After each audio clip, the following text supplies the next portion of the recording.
that became part of the NYPD family.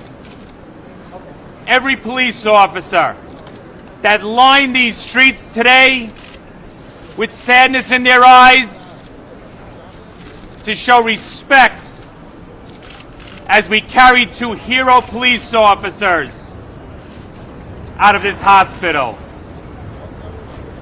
We will shoulder the burden for these families each and every day for the rest of their lives. So I wonder if he's going to be shouldering the burden of Eric Garner's death along with all the other people that were unlawfully killed by the police in New York City.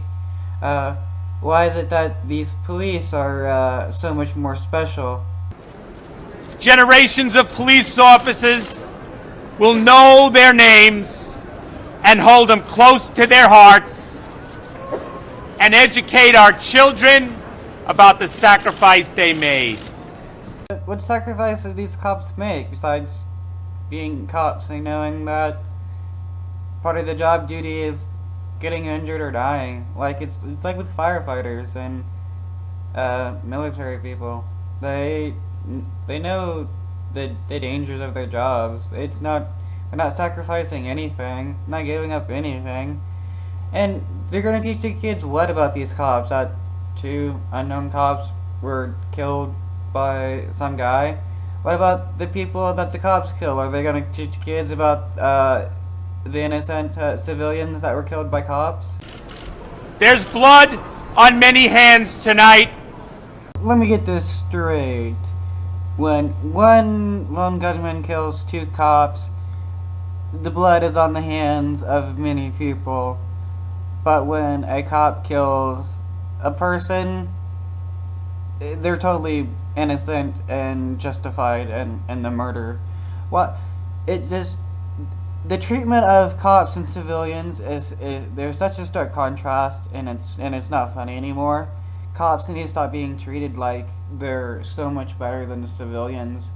If a cop murders a person, it's just the same as a civilian murdering a person.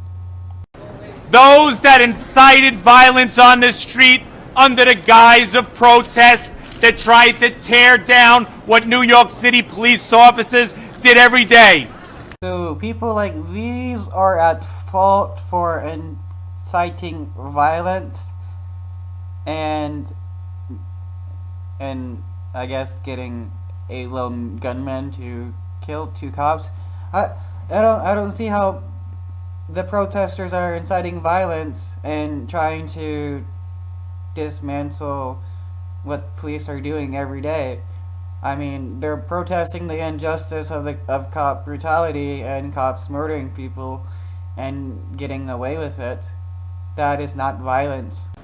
We tried to warn, it must not go on, it cannot be tolerated. That blood on the hands starts on the steps of City Hall in the office of the mayor. Now we're blaming the mayor. Who else are we going to blame besides the lone gunman that killed the two cops? Starting today, we started the mourning for our brother police officers. Their heroes, their fathers, their brothers, their children. That's the men we lost today. So starting in the next couple of hours and going for a number of days, New York City police officers, through their sadness, will straighten their shoulders, stiffen their backs, and mourn for these families. We'll mourn for our city, and we'll mourn for our brothers. When these funerals are over, those responsible will be called on the carpet and held accountable. I'm still confused. Why is he blaming like other people when it was a lone gunman and he ended up killing himself when he was cornered? So how is it the fault of everybody else that he's like trying to make it out to be? It's the fault of the protesters, it's the fault of the mayor, it's the fault of this person, it's the fault of that group. It's like what the fuck, man? What the fuck? You don't even make any sense. We ask every person in the city to bow their heads tonight and pray for our families.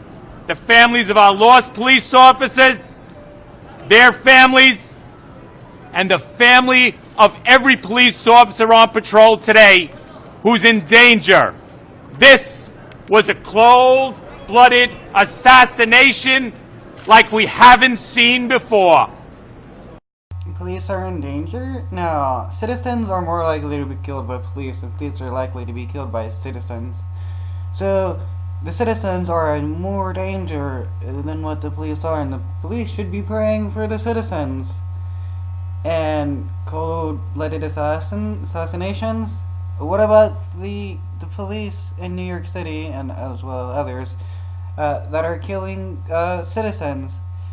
Isn't that's cold-blooded murder as well? So why is it when a cop gets killed, it's a cold-blooded assassination, and everybody should be, you know, thinking of the police and whatnot. But when the police, assassinate a person, fucking the police, this guy doesn't even, open his mouth and give a fuck. So as I said, we'll straighten our shoulders. We'll stiffen our backs, and we'll wipe our tears.